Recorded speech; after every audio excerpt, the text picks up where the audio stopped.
Jadi tadi aku udah ngerekam video ini, tapi ternyata mataku kemana-mana karena aku salah lihat kamera. So please be kind to me karena ini bakalan jadi kedua kalinya aku rekam video ini.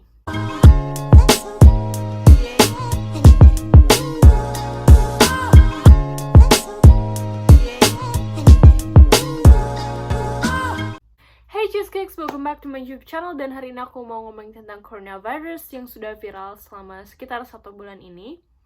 Pertama, coronavirus ini adalah saudara dari MERS dan juga SARS.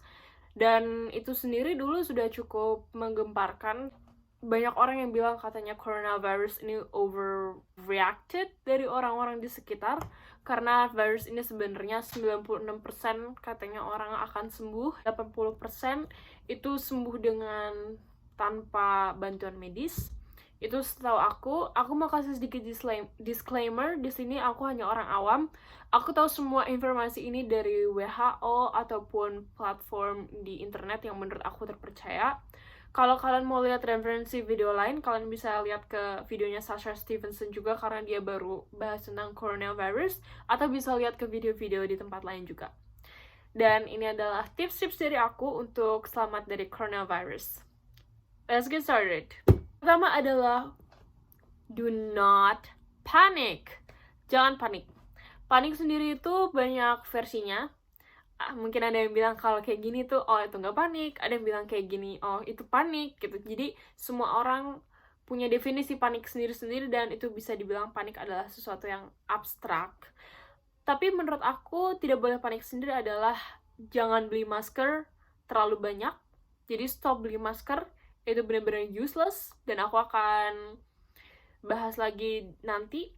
Dan yang kedua adalah jangan stok makanan terlalu banyak.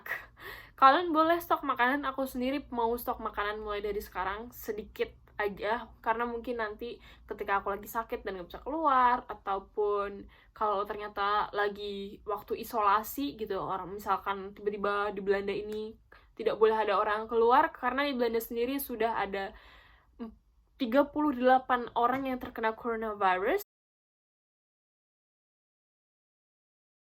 Dan coronavirus ini sendiri udah spreads over 64 negara. Yang terkena coronavirus sampai sekarang sudah 80.000 orang. Yang sembuh itu kalau aku nggak salah ada 30.000, if I'm not mistaken ya. Tapi kalian please jangan beli makanan bener-bener sampai habis. Indonesian people, please. Karena di Belanda sendiri aku melihat nggak ada kepanikan yang seperti itu. Padahal sudah 38 orang yang confirm punya coronavirus ini. Untuk masker dan hand sanitizer di Belanda habis, benar-benar habis di mana-mana. Tapi kalau misalkan makanan sih menurut aku nggak ada kesusahan sama sekali. Aku waktu itu lihat yang viral di Indonesia, banyak banget stok beras sampai mungkin 100 kilo, ada kayak bener-bener tinggi.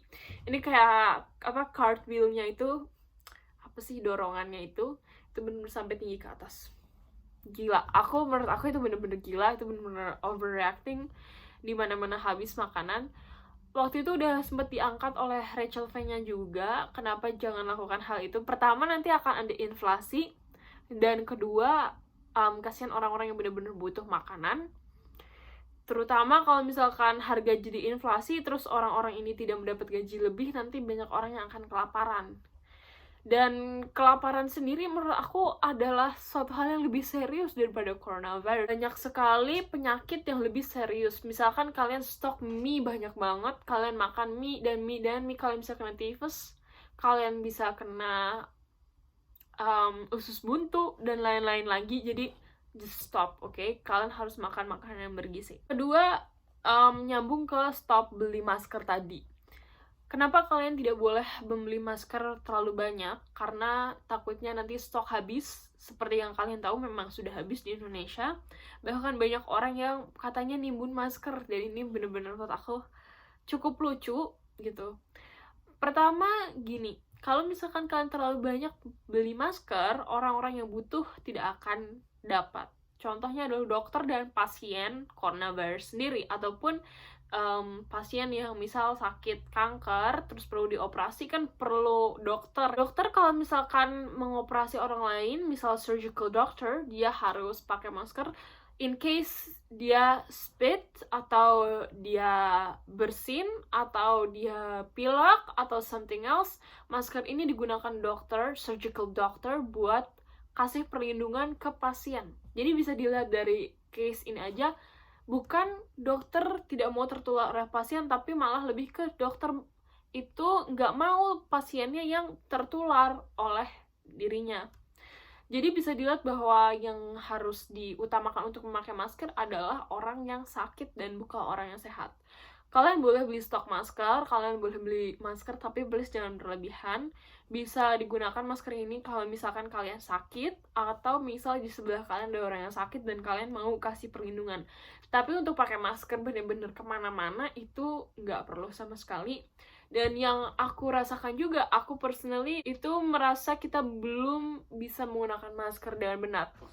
Karena sebelum coronavirus ini jadi viral, sebenarnya aku belum tahu kalau misalkan pakai masker itu nggak boleh dipegang. Jadi kalau kalian pegang, kalian harus cuci tangan, oke? Itu satu hal yang aku sebenarnya sebelumnya nggak pernah tahu. Jadi kalau kalian mau pakai masker pun, make sure kalian tahu cara pakai masker yang benar. Selanjutnya adalah cuci tangan, dan cuci tangan. Cuci tangan pakai sabun antibakterial, dan kalian make sure cuci tangan harus lebih dari 20 detik, minimum 20 detik. Dan cuci tangan yang benar itu ada langkah-langkahnya, jadi kalian bisa cari sendiri di internet. Setahu aku waktu itu intinya harus gini, terus ada gerakan gini juga, terus gini, sela-sela jari semua. Kalau misalkan kalian nggak bisa dapat 20 detik, nggak bisa ukur 20 detik itu seberapa, kalian bisa nyanyi lagu ABC, atau kalian bisa nyanyi juga lagu Happy Birthday. Terus juga stop touching your face. I know itu susah banget karena aku orang yang selalu sentuh muka aku, sentuh rambut aku, sentuh everywhere. Intinya di sini tuh aku selalu sentuh. Dan usahakan kalian meminimalisir untuk menyentuh muka kalian, karena katanya coronavirus ini lebih gampang masuk lewat benda gitu. Misalkan lewat air liur, lewat bersin, lewat pilek lewat cairan. Katanya tuh nggak di udara, beda dengan chickenpox itu di udara, tapi kalau coronavirus ini harus ada medianya gitu. Jadi banyak banget juga yang bilang hand sanitizer itu nggak bisa bunuh virus. Jadi itu useless kalau kalian beli hand sanitizer. Dan aku akan kasih tahu ke kalian, itu nggak useless. Pertama, kalian harus lihat hand sanitizer ini kandungannya adalah apa. Kalau kandungannya adalah alkohol 60%, dan congratulations, hand sanitizer kalian adalah hand sanitizer yang bagus dan bisa membunuh virus. Kalau misalkan adalah kurang dari 60%, dan okay, that's not gonna kill the virus. Dari itu juga aku mau bilang ke kalian, like out loud, stop DIYing your hand sanitizer. A big no. WHO bilang katanya untuk membuat hand sanitizer kalian butuh rubbing alcohol 96%. Kalau kalian mau campur dengan hal yang lain itu bisa, tapi konsentrasi harus tetap 60% minimum.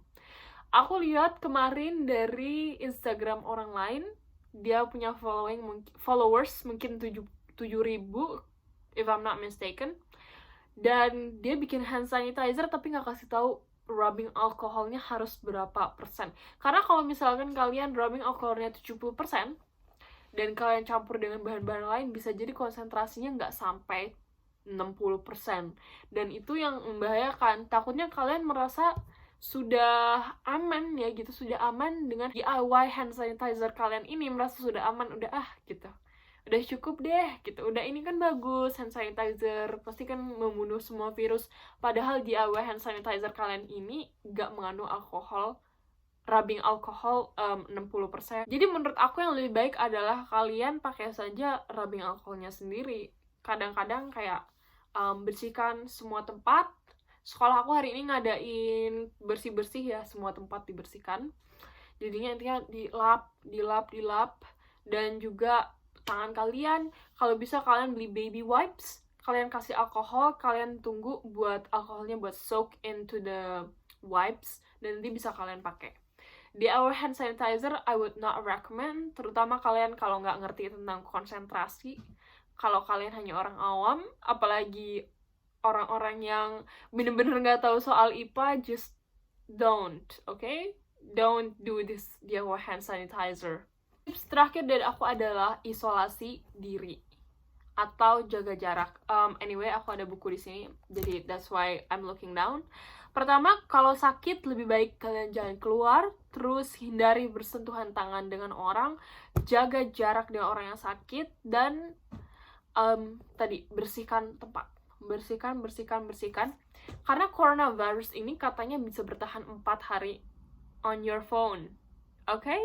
And I'm literally filming on my phone, dan aku belum bersihkan handphone aku karena aku belum beli rubbing alcohol dan kebetulan aku nggak punya, jadi aku harus beli dulu. Coronavirus sendiri ini juga bisa bertahan 3 hari di service meja ataupun kaca, jadi make sure you guys bener-bener clean everything, disinfect everything pakai alkohol yang 70% atau 60% minimum. Isolasi diri itu juga perlu, misalkan kayak di sekolah aku sekarang sudah guru dan anak-anak udah nggak salaman, sudah nggak berjabat tangan.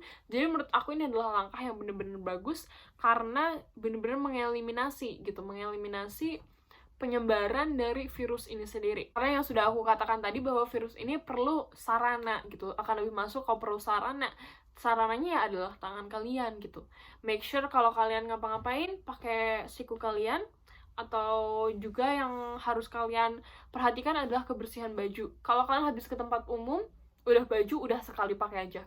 At this moment of the time, kalau misalnya di luar negeri kadang pakai baju tuh 2 hari, aku kadang bisa pakai baju 3 hari. Ups. Dan kalau kalian habis ke tempat umum, lebih baik 1 kali pakai saja dan langsung dicuci, karena virus itu bisa ke baju kalian juga kalau ada orang yang bersin, dan kena baju kalian, kena rambut kalian, kena badan kalian, kena semua. Jadi make sure setiap hari juga mandi ya. Segera laporkan kalau ada yang demam tinggi. Kalian bisa laporkan ke rumah sakit terdekat, ataupun rumah sakit yang tanggap coronavirus, karena katanya sudah ada beberapa, dan atau ke hotline, katanya mereka ada nomor khusus untuk coronavirus. Mungkin nanti aku bisa taruh di sini kalau misalnya aku ketemu. Kalau misalnya di Belanda sendiri, SOP-nya adalah orang yang sakit itu misalkan 38 ke atas sudah demam, mereka yang akan kasih tahu dokter yang akan datang ke rumah kalian, bukan kalian yang datang ke dokter. Karena kalau kalian datang ke dokter, kalian sama aja ke tempat umum lagi. Ke tempat umum lagi kalian bisa sebarkan lebih banyak virus ke orang-orang. Jadi kemarin aku sempat nonton Mata Najwa yang tentang coronavirus di channelnya Najwa Shihab. Dan sangat disayangkan ketika pasien 01 dan pasien 02 ini positif corona, banyak yang menyebarkan identitas dan menyebarkan tempat tinggal mereka. Ini sangat disayangkan karena merupakan hak setiap warga negara untuk dilindungi oleh negaranya, karena privasi orang itu benar-benar sangat penting untuk dijaga. Jadi ketika ada yang terjangkit coronavirus, jangan sampai kita tidak bisa menghargai privasi mereka. Kita juga sama-sama manusia dan kita tidak mau terjangkit corona, mereka pun juga tidak mau terjangkit corona. So that wraps all of this video. Kalau misalkan ada contoh atau ada hal informasi yang salah menurut aku, please comments down below. Dan kalau kalian ada informasi-informasi terbaru, juga comments down below juga.